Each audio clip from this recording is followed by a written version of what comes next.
A 1987 portrait shows my younger face and my son's birthmark. I was born in 1988. The latest envelope sat on my kitchen counter, cream-colored and stiff, just like the 5 others before it. Invoice number 17. Every 3 months, for a year now, another one had arrived. The return address was faded, almost illegible, but clear enough. Vance Family Portraits, Gorin Row. It was always a bill for a family portrait sitting I never attended. This one, like the others, itemized the subjects: Rachel Vance, husband, and son Ethan. My son, Ethan, is 7 years old. He has this distinctive birthmark, a small pale smear on his left cheek, the one I'd inherited from my own grandmother. It's genetic, a little family quirk. The Vance Family Portrait Studio, I'd confirmed online, closed in 1987. Gorin Row itself was a residential terrace, cleared for redevelopment in 1988, now a public park. The postmark on these envelopes was always faint, but unmistakably dated Gorin Row 1987.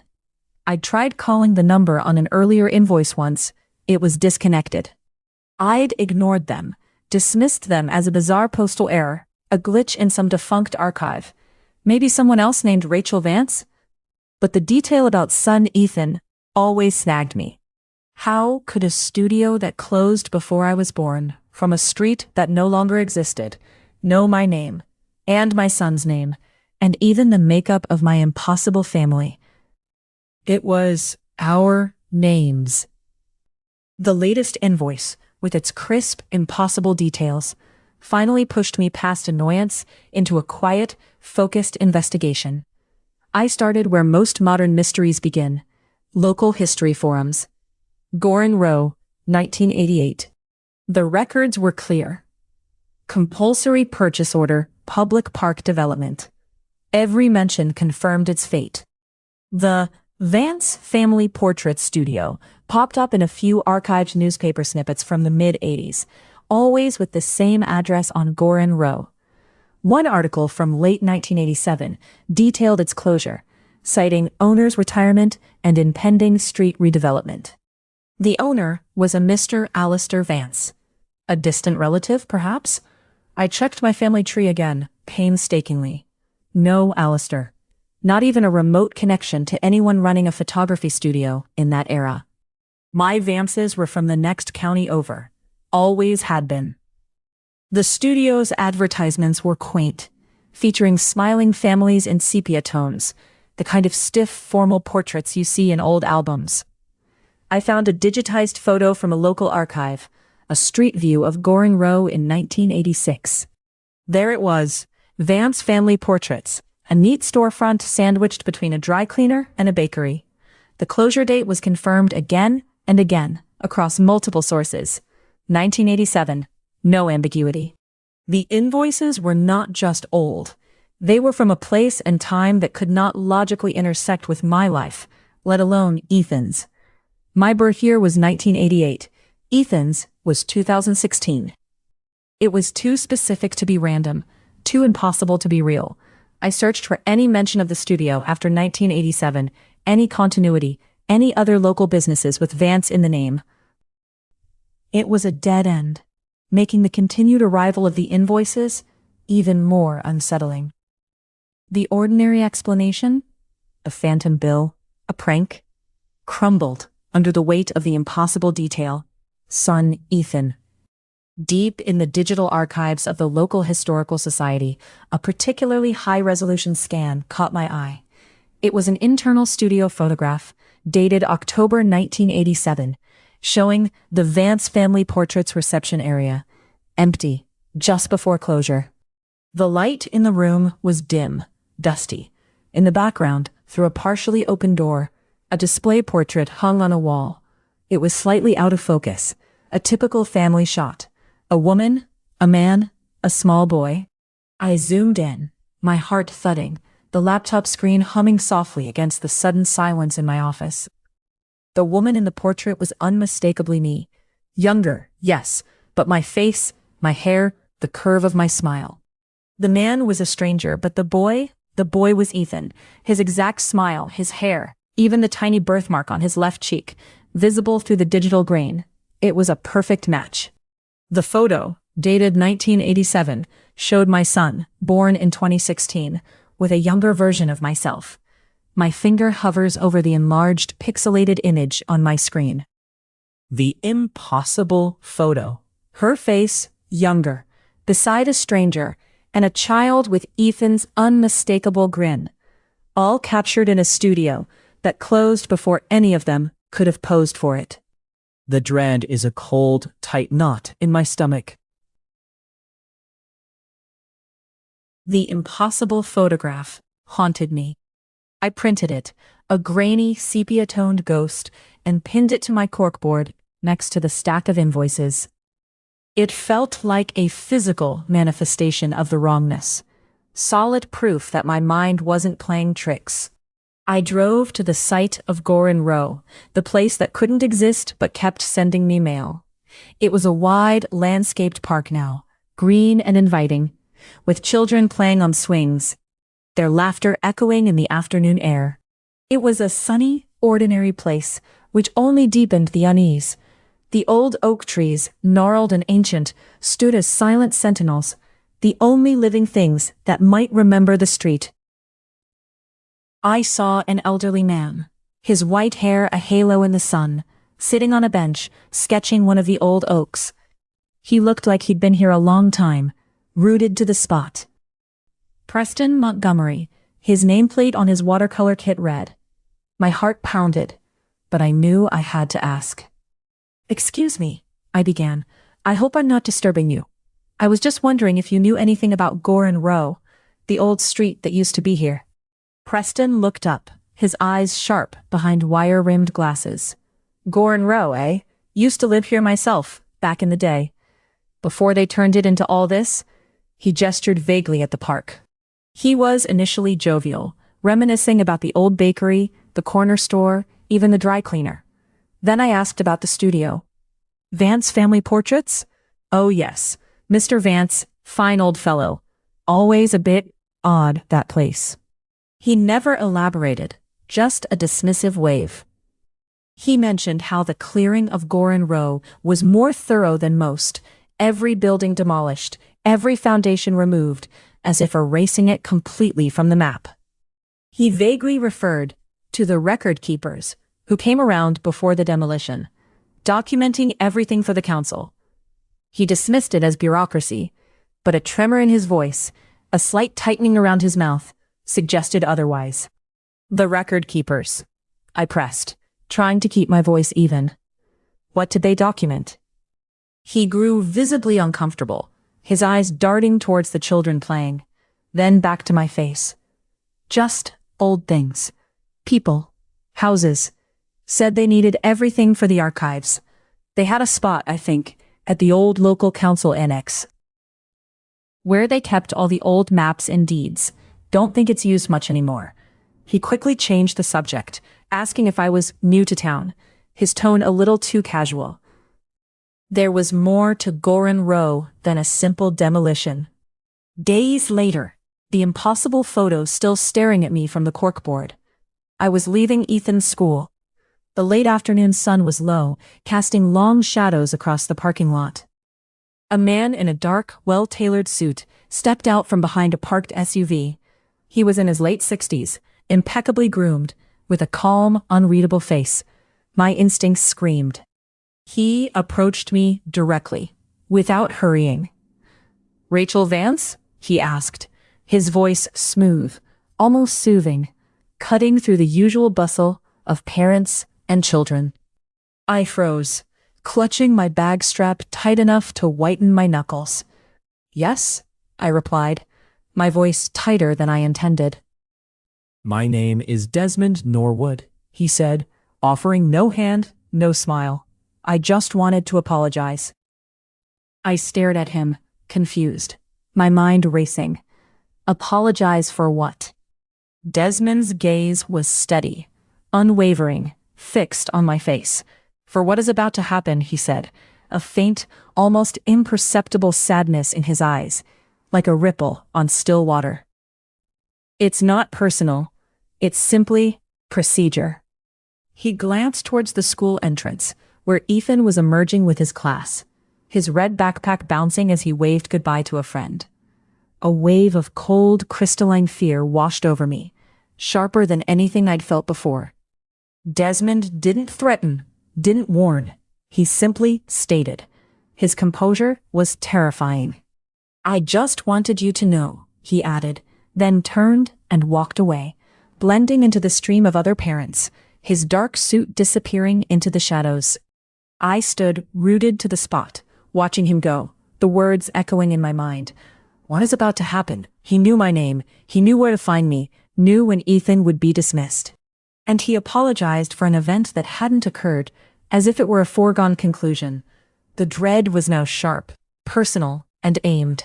Someone was watching, and they knew more than just my son's face.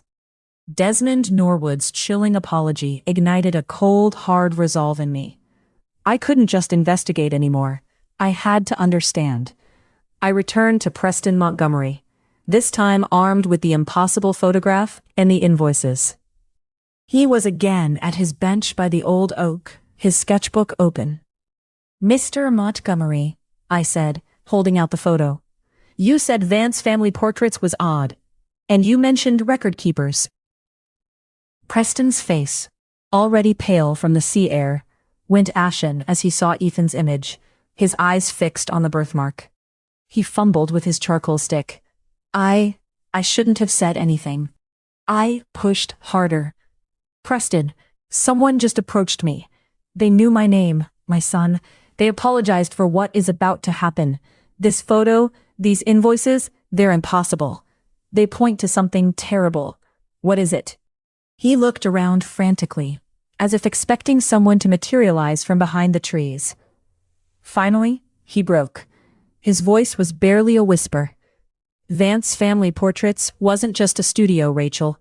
It was a front." Before Gorin Row was cleared, there was a quiet, unofficial census conducted by a discreet organization. They documented every family, every child. He swallowed hard. We called them the Keepers. My own family, generations ago, they had a similar portrait taken. My parents received invoices for events that hadn't even happened yet. He rose, his old joints cracking, and started walking towards the edge of the park. "That old council annex," he mumbled, "where they kept the maps. It's mostly abandoned now, but they had another section, a small, locked room. For special records, they said." I followed him, a strange mix of terror and grim determination, hardening my spine. We reached a nondescript brick building on a side street, its windows dark and dusty. Preston produced a heavy, old-fashioned key from his pocket, and with trembling hands, unlocked a small, unmarked side door. The air inside was thick, with the smell of damp paper and old wood. He led me through a narrow, unlit hallway to a heavier, locked door at the very end. This one he opened with a second key. Inside, the room was small, lit by a single bare bulb hanging from the ceiling. Floor-to-ceiling shelves sagged under the weight of countless old ledgers and files.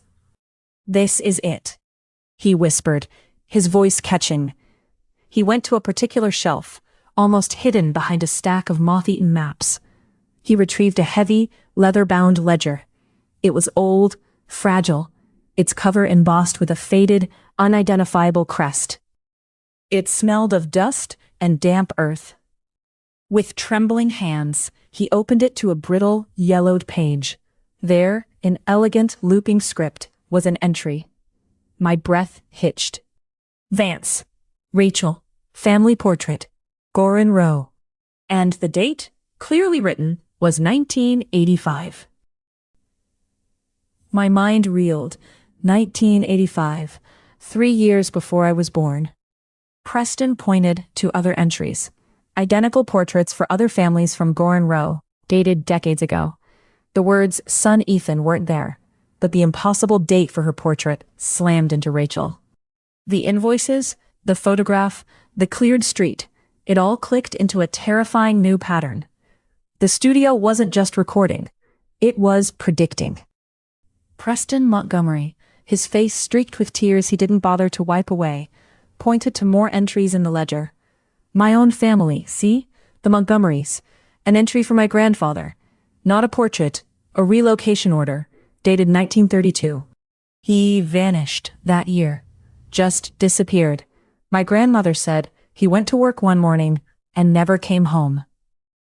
He flipped through pages, his finger tracing lines in the faded script, revealing a chilling history of portraits, relocations, and integrations for families from Gorin Row and other forgotten communities. Names I didn't know, dates stretching back over a century. A cold dread settled deep in my bones. This wasn't just about me. It was a generational pattern. Then, Preston turned a page, his fingers slowing, tracing a line lower down on the brittle paper.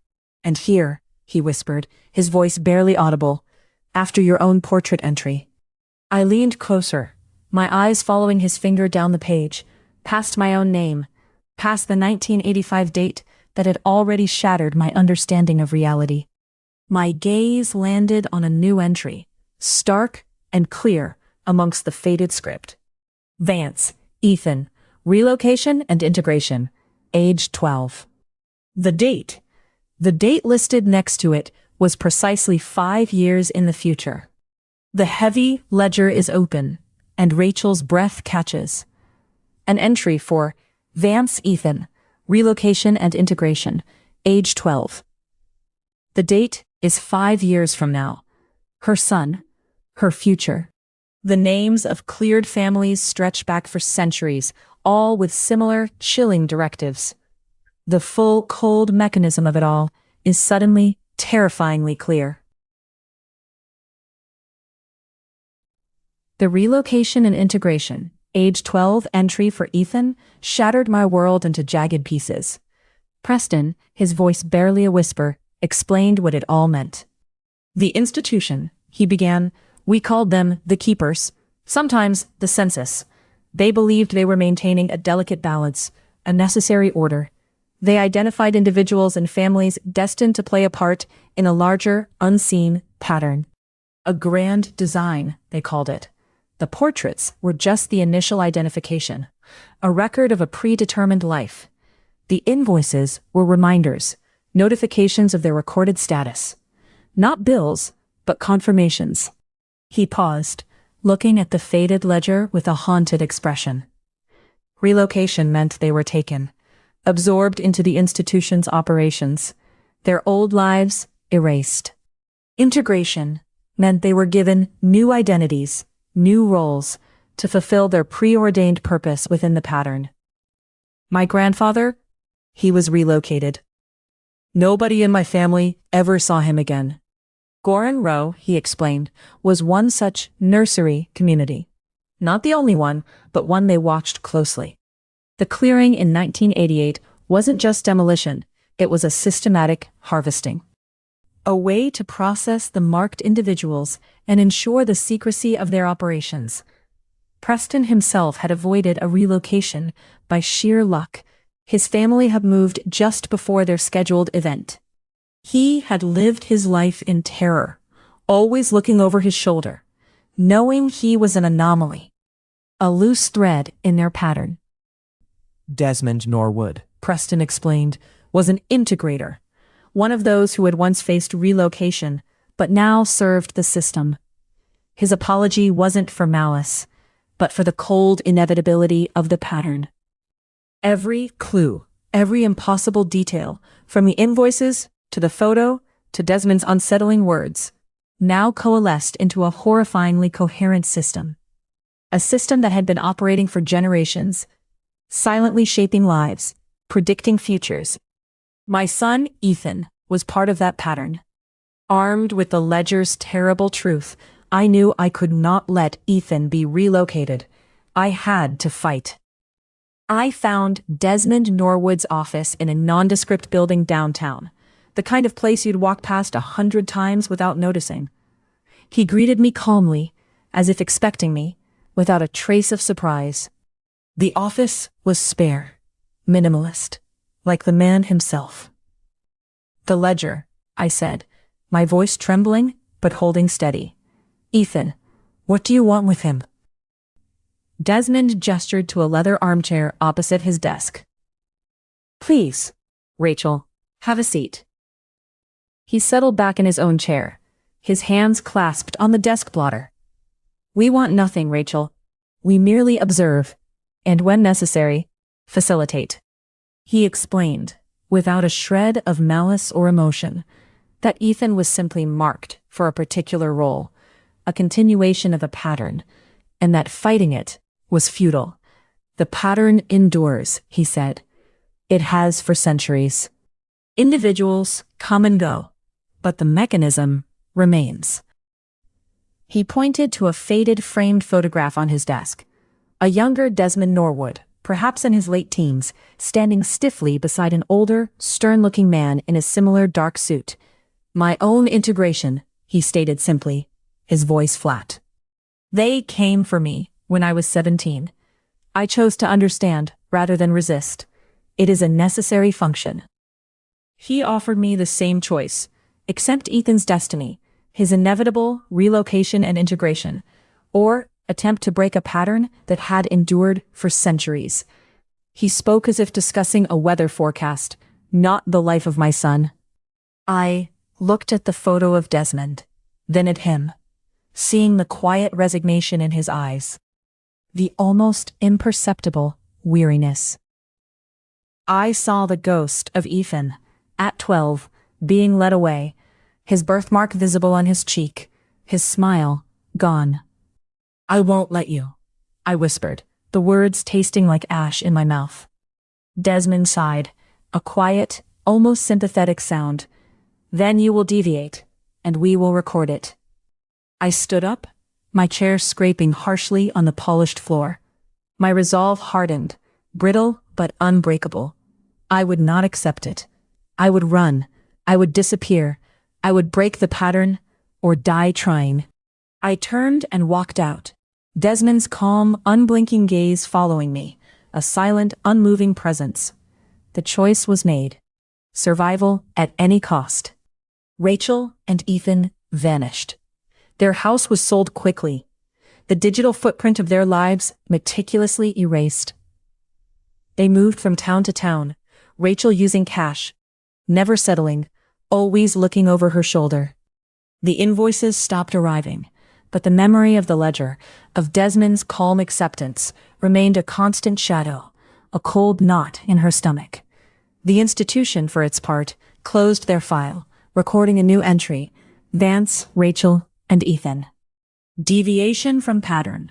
Status: unresolved.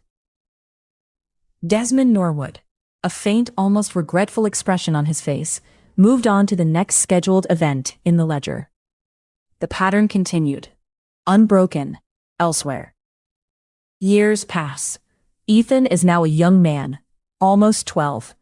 They live in a small, anonymous town in the Midwest, Rachel working under a new name at a local diner. Always vigilant, always scanning the faces in the crowd. The quiet life they've built is fragile, like glass.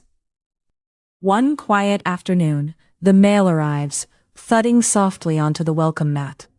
Among the bills and junk mail, Ethan pulls out a thick, cream-colored envelope. It's addressed to him, by name, in elegant, looping script.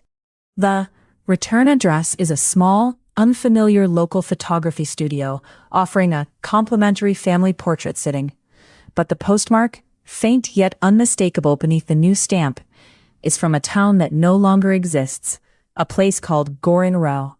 Rachel watches him, her breath catching in her throat, the grease from the diner still on her hands. Ethan looks up, a faint, puzzled frown on his face. The birthmark, a stark reminder. "Mom," he asks, "what's this?"